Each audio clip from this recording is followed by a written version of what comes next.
Thokozani bogogo nomkhulu sarwa sendoda lesi.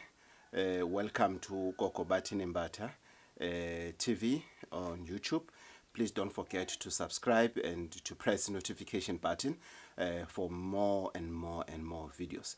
And welcome again to my website as well, bathini-mbatha.co.za, and our email is gogo@bathini-mbatha.co.za. Number yethu kuseyona 082-833-4063 for bookings. Ngani zakwethu ngicela sikhulume ngesibazi se-rape. What do you do after you have dealt with the issue ukuthi you have been raped? What do you do after that? It's a topic that is very sensitive. It's a topic ezo vusamanxeba kwabanye. Ngani zakwethu i-rape ngisho ukuthi uyenzeke kanye idala umkhokha empilweni yakho if uzogcina ngokudila nayo legally only. I-rape, it needs ukuthi after you have dealt with everything that has to do with rape, court cases, everything you've done now, the justice has been served, or you are giving up, the justice ayisevanga kuwena or whatever reason, but musodlulile uloso siphithiphithi somqondo, it is very important ukuthi ugezwe ngoba i-rape idala isilonda esilashwa into eyodwa, isigezo. You need ukuthi ugezwe ngani zakwethu so that when you deal with it emotionally and spiritually, also physically, you need to make sure ukuthi it doesn't happen again.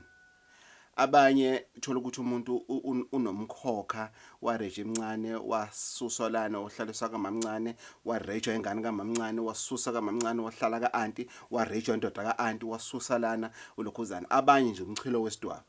Why aba parents abanye izinto mabayibona bayipolice abayikhulumi abafuni ukuthi i-justice ingenelele izinto ezifana lezo akhulunywa. There's no counseling that has been done and everything.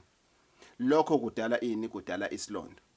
So it is very important ukuthi uma uke wa rapiwa or it was attempted rape or it was a rape or whatever, you need ukugezwa uqiniswe ukuthi lento ingaphinde yenzeke empilweni yakho. It's very important, guys. I cannot emphasize it in anyhow or whatever. It is very important.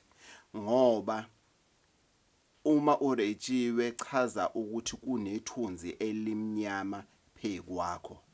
And uma ungagezwa wenza lento lena iqhubeke noma ingasaqhubekanga kuwena kodwa uqhubeka enganeni yakho or ingane yakho irape yomfana or intombazana irapiwe or kubazukulu bakho. Ingakho ubona uzothiwa umama warejwa la ekhaya ulokhuzana nobaba ngisiyeza naye kathi ukwaboshela rape kunje.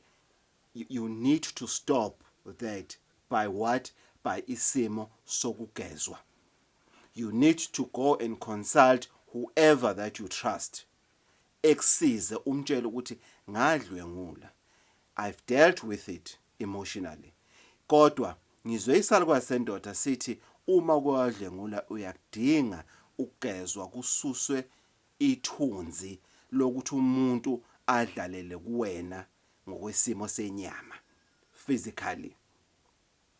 Kuyafana ngani zakwethu nokuthi mawuphuma ku abusive relationship whereby indoda ibikushaya ibikuthela induku njena noma uboshwa umfazi noma wenzeni, for you to be happy in the newer friendship kufanele ukuthi ugezwe lesibi lesi esike sayenziwa kuwena.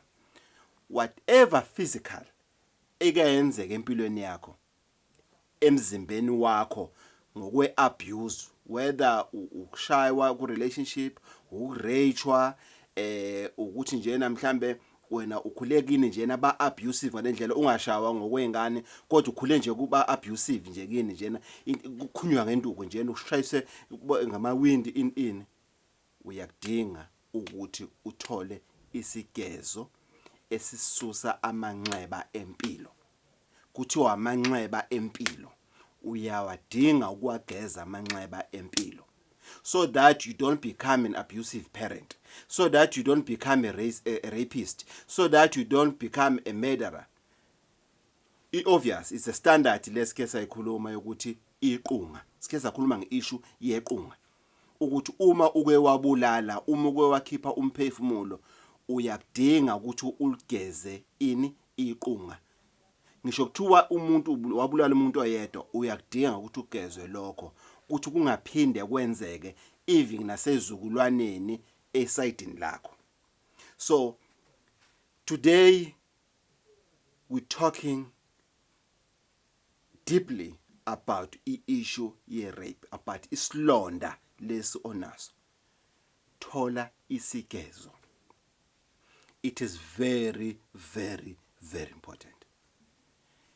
You're not only saving your life, but also you make it easier for abanye abantu ukuthi bekwazi ukuthi besinde entweni ezenzakalayo. So it's very important. I cannot angazi ukuthi ngaphinde ngibeke ngeyiphi indlela.